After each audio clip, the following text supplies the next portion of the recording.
It is a great honor to be here this morning and speak with you. I'm pleased that AUSA will sponsor this and the hot topics and the other two topics that General Sullivan talked about, very, very important.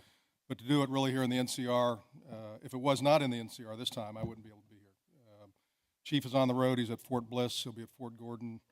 I'll link up with him Thursday down at AUSA when we do a TRADOC Futures. The secretaries in the Balkans, and as you know, if the chief's gone, we got this dual absence thing. So I'm just fortunate that I could be here today and glad to get out of the Pentagon.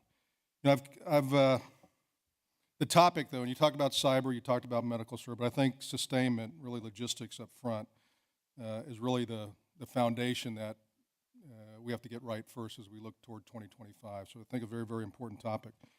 And I've commanded at the brigade level, at the division level, both in Iraq and Afghanistan. I've gained a great appreciation for the role of logistics and sustainment and the role that it plays across the joint force and really for formulation of our security strategy. But, you know, guys like me, infantry by trade, you know, bottom line is our logisticians have spoiled us. We really take it for granted. And so from a customer point of view, you know, I think we're very, very demanding.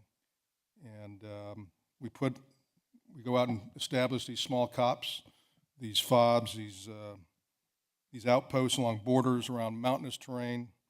And then although we really know this is going to be very tough to maintain and sustain it, we just look at our logisticians and say, hey, figure it out.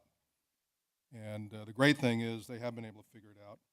And we're very, very lucky that we do have forums like this that will enable us to talk about what we've learned about, and as we move toward an Army of 2025 to make sure that, as General Sullivan said, we continue to have the very best Army in the world.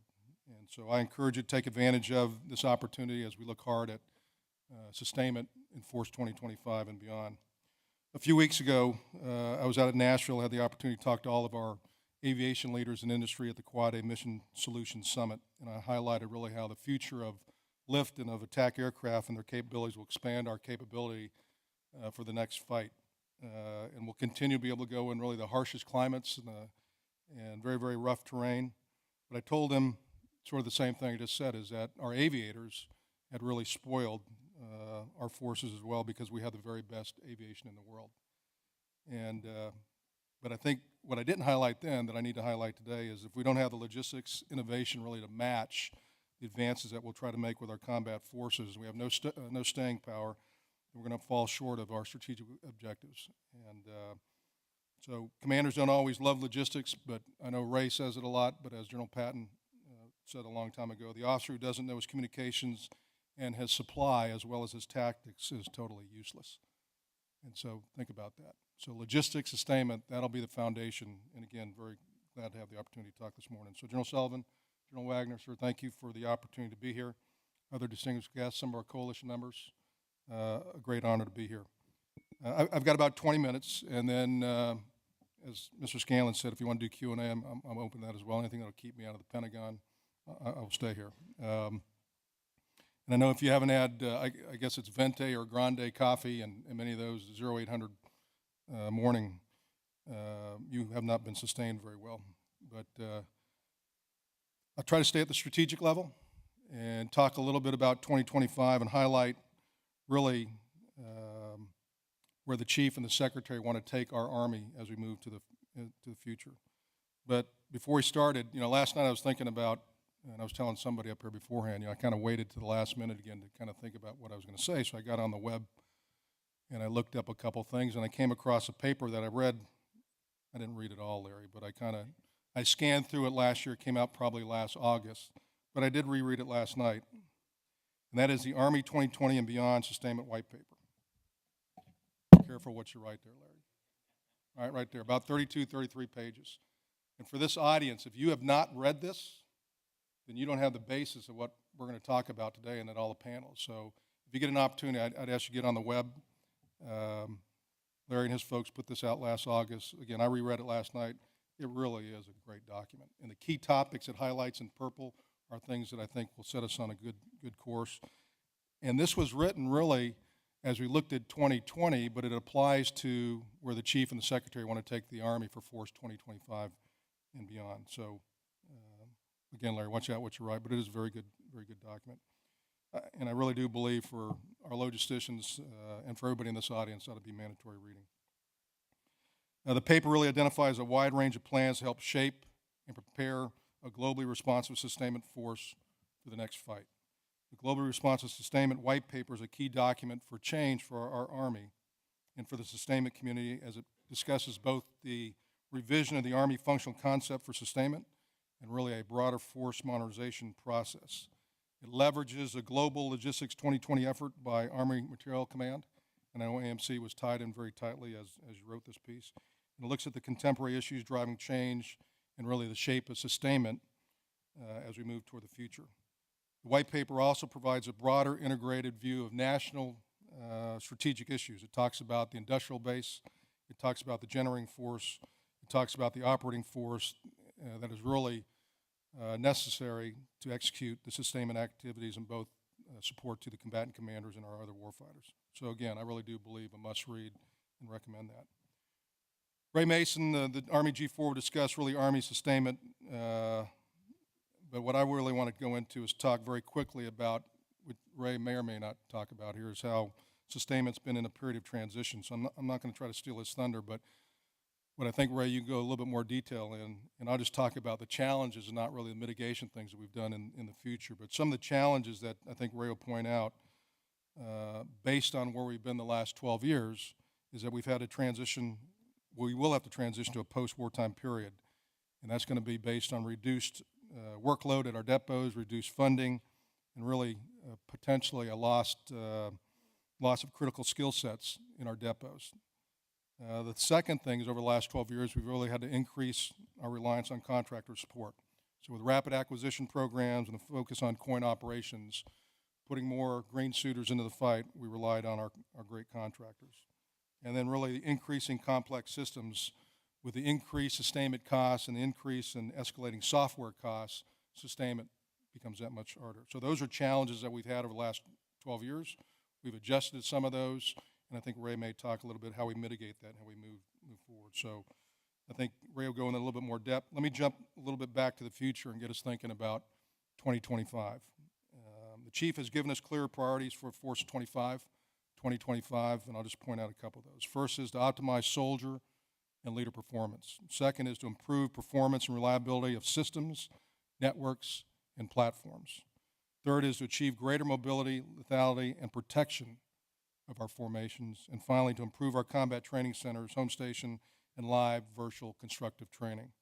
So in support of all these priorities, if we don't get the sustainment piece right, I talked about the foundation, then we really can't build toward a Force of 2025. So Force 2025 is really is a set of measures really to help guide leaders as we think about long-term developmental efforts for our Army. First, we got to account for the lessons from past transitions, and I think your Army does that very well. You're not saying something like my buttons are unbuttoned or something on there, right?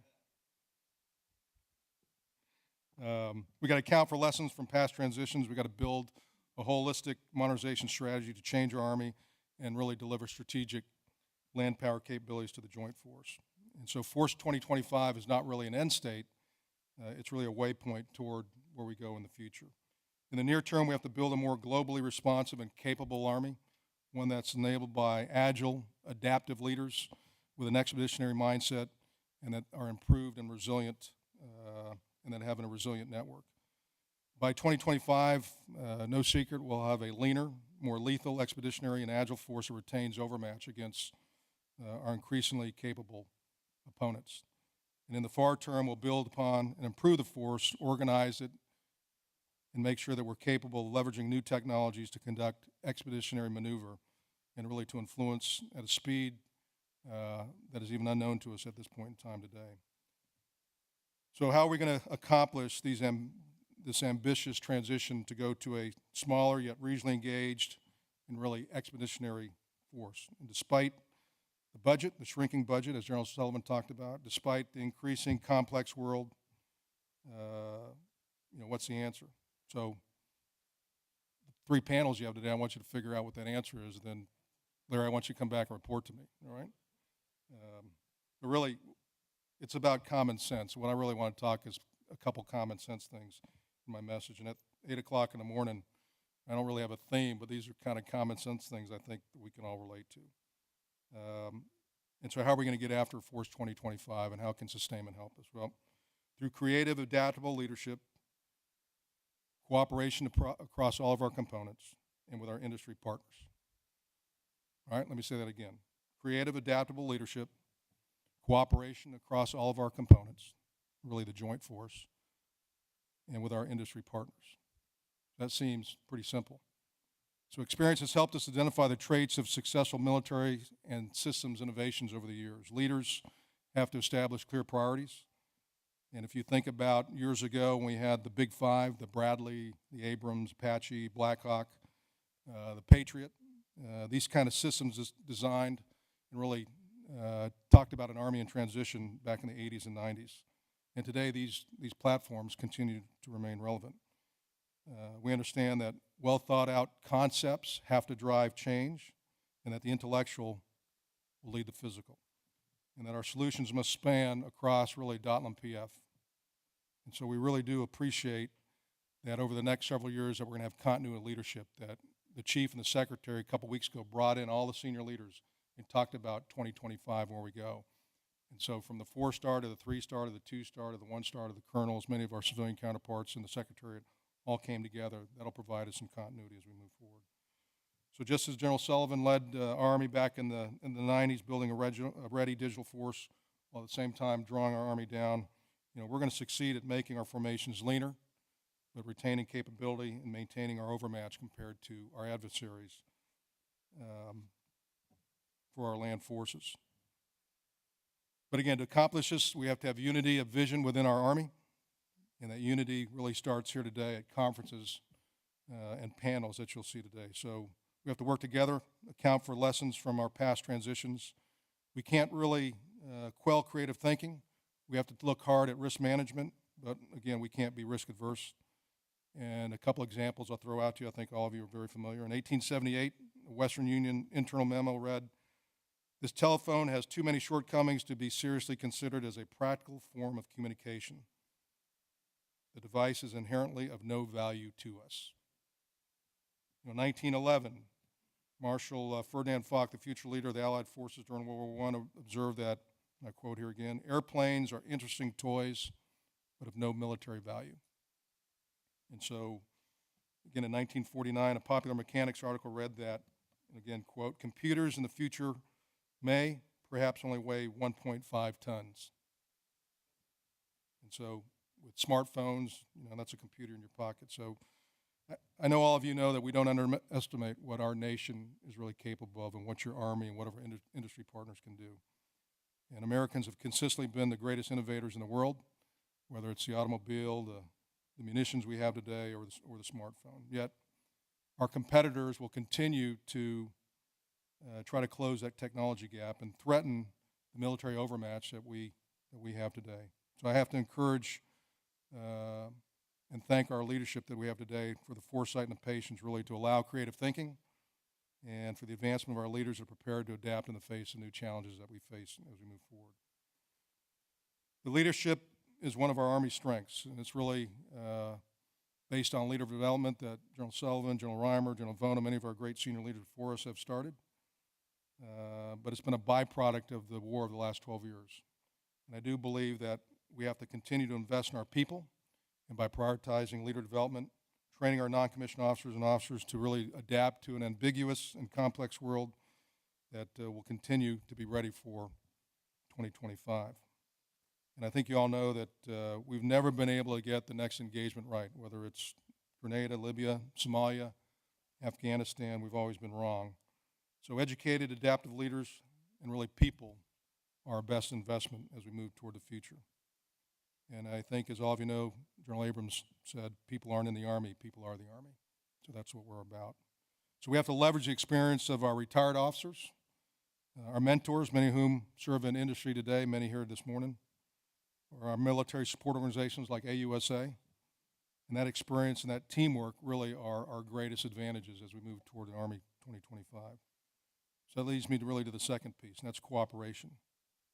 And especially as we work to find the best way to meet required budget cuts, candidly, inside the Army, we spent too much time arguing, well, maybe not even arguing, but in dialogue amongst ourselves instead of working together to ensure that our soldiers are ready for what our future conflicts will be. So this includes cooperating not only between our components, the active, the guard, and the reserve, but also with our industry partners.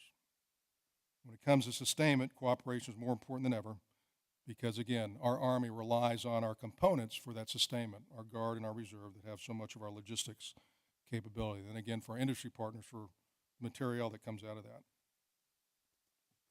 You know, your Army, I think all you know, we don't take credit.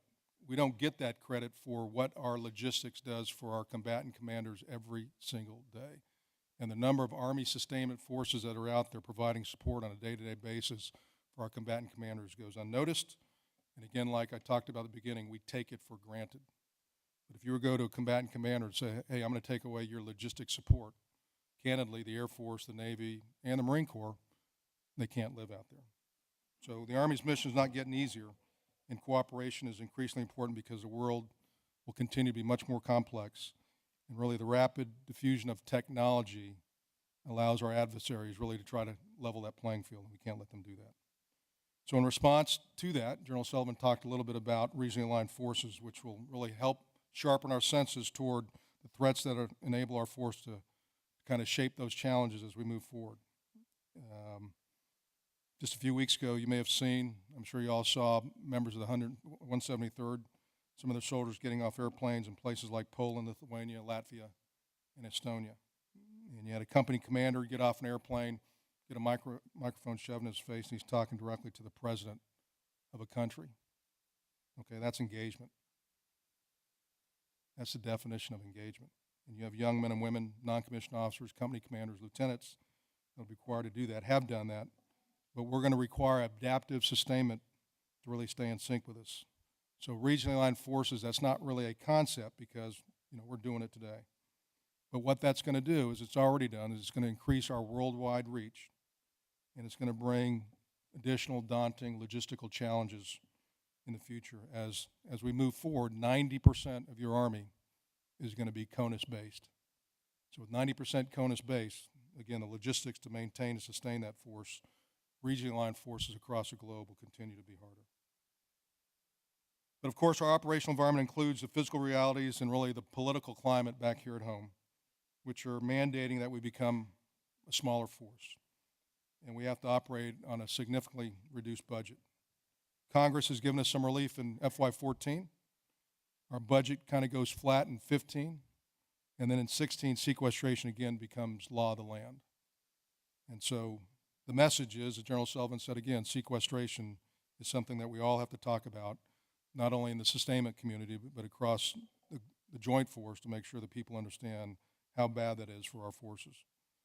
But, you know, a little bit of mitigation and a little bit of hope out there is that our Army has been here before.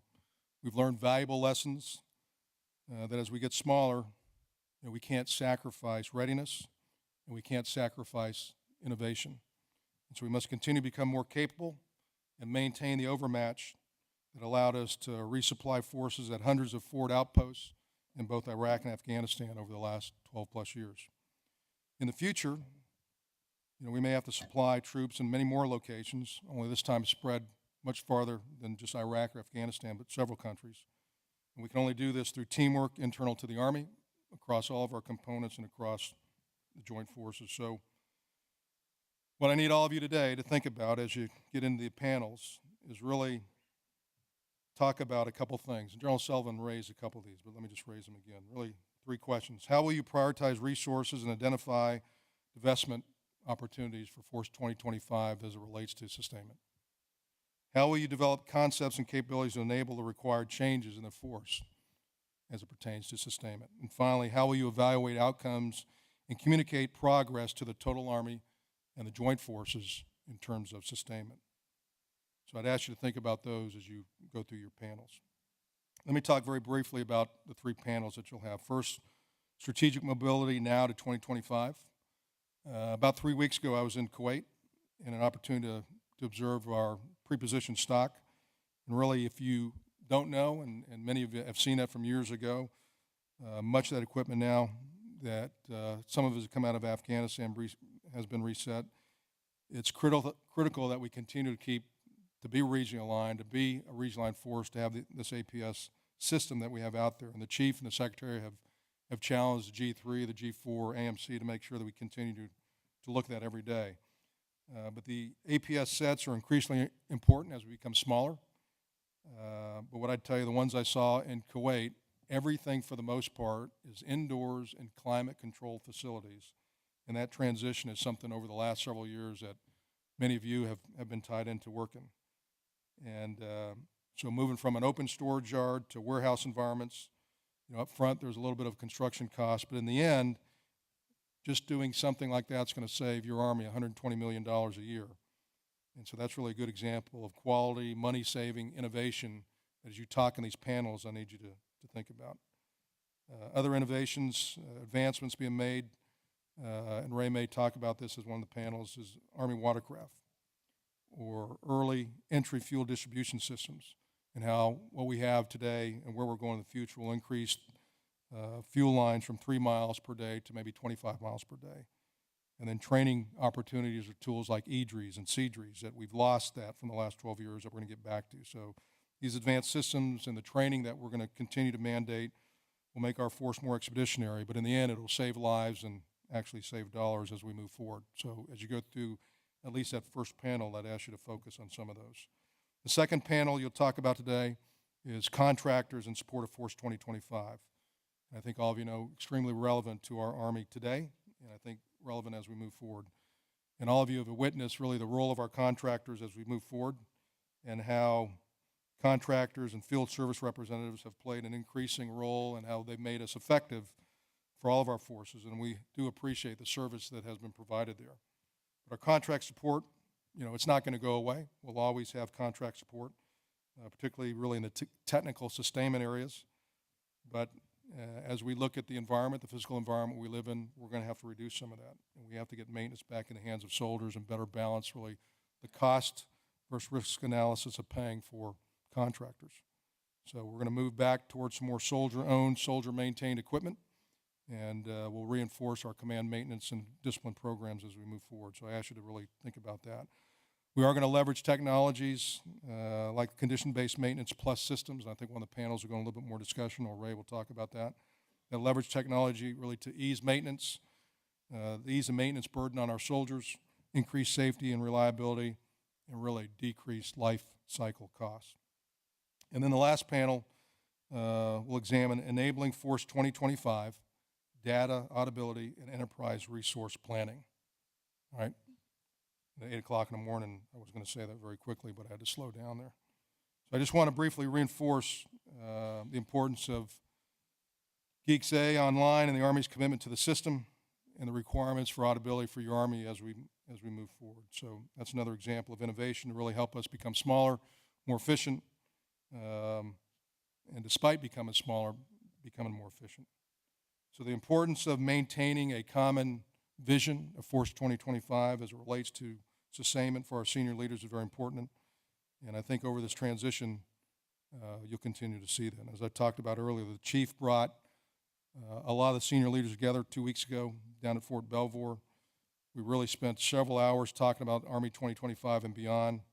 We know that it's going to be inhibited by funding, but again, persistence, patience, and really commitment to this vision as we move forward is essential. And, we're going to have to push back on several areas that have been out there in the press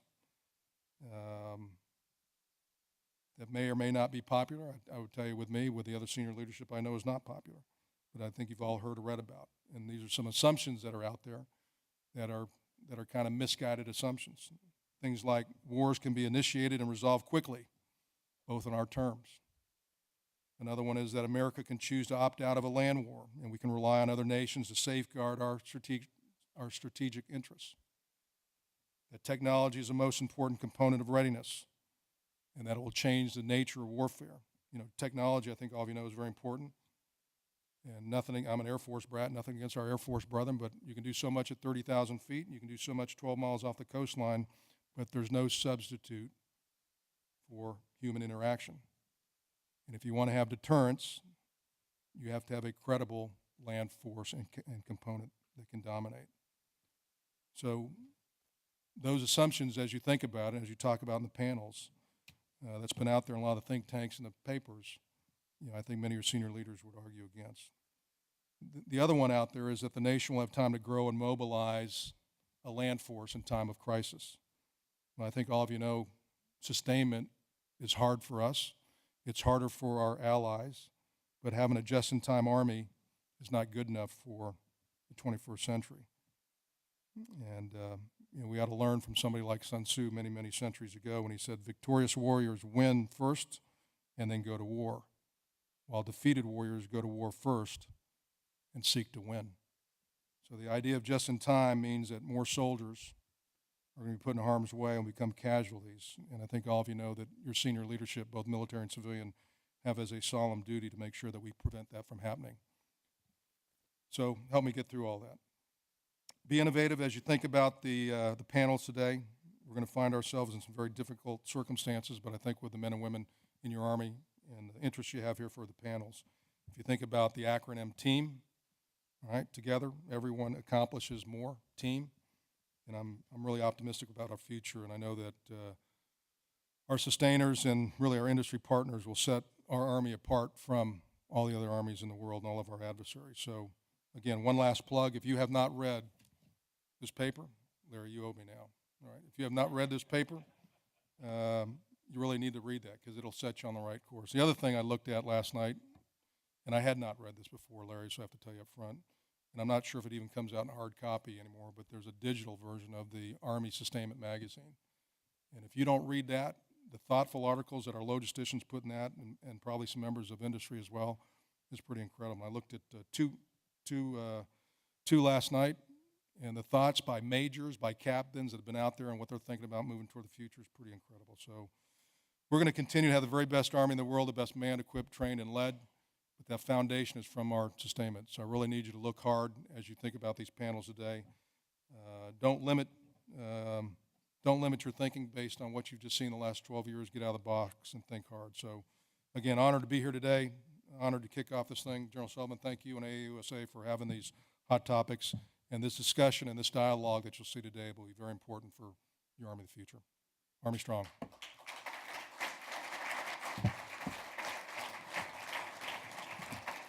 So I think you said I could take a couple questions. So this is dangerous. I could make up what these questions are right here. General Campbell, what do you think about General Mason?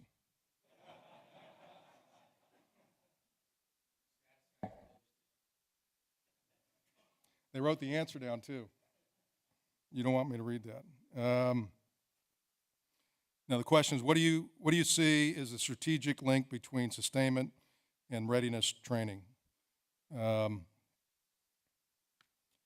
what the chief, if you ask the chief today or the secretary what keeps him up at night, what they would tell you is short-term readiness, and if called to provide 20, 30,000 troops somewhere in the world, we'd be hard-pressed to have that. So we've really focused additional monies that we'll get in 14, additional monies that will come in 15, back toward readiness. And we started this thing last summer called Army Contingency Forces. And so there's a slide that we show Monday, Wednesdays, and Fridays in an Ops and Intel update to the chief or I that lays out all of our Army Contingency Forces. So if you're familiar with years ago with just the 82nd and having a global response force, and we continue to have the requirement for a brigade global response force and all of the enablers that go with that, Army Contingency Forces we have in every combatant commander area, and they're on a different string as far as hours to be ready to go someplace.